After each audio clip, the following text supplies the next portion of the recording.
Ooh, you know what? This is a quick metaphor, really quickly.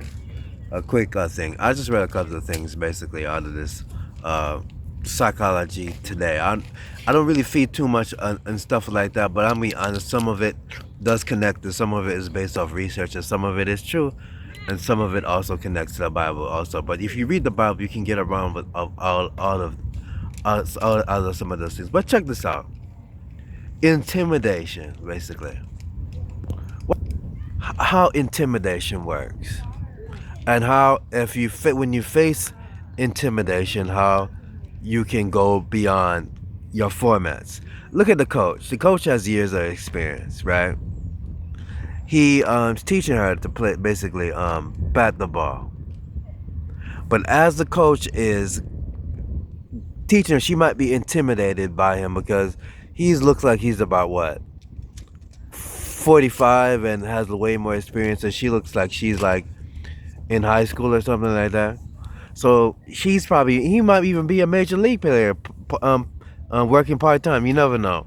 That might be intimidation, but that's how it works. You try to get as close as to the people that are doing better than you than possible. You don't get envious, basically to the point where you're talking about them to the point where you literally want to do something or say bad news or do evil things to them.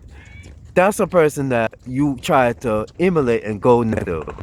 Basically, and once coaches turn people like her into superstars, and once you become a superstar, somebody's going to be doing the same thing with you.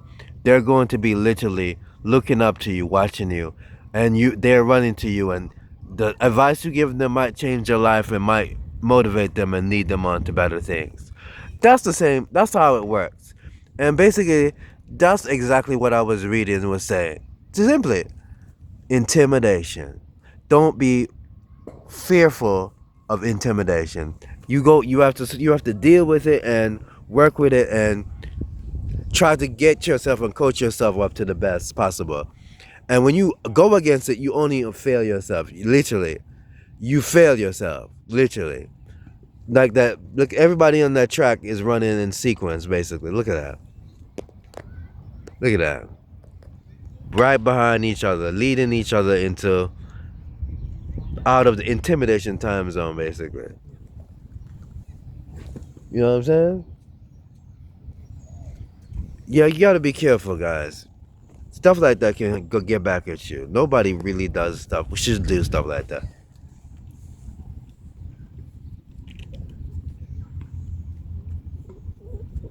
Even that guy, look at that guy. Guy might be some kind of genius in IT or something. You never know. He can intimidate a lot of people, man. That's the type of guy that might get a job like working at Facebook or or Google or something. You never know. He might intimidate you. But yeah, he'll end up starting a startup and becoming a billionaire also. And he can intimidate a lot of people when he do that. Yeah, so be careful too. You gotta be careful. No, don't. And everybody has their own lane. She'll be like in the women's Super World Cup or something like that of baseball or something like that. He'll be have a startup and be rich or working for Interpol or something. You never know. You never know. You never know. Be careful of intimidation, and make sure you stick up to your fears. Go away from that fearless. Follow the weak fear. The more situation you put in to fight intimidation and fear, the better you'll be, and the better you'll prosper.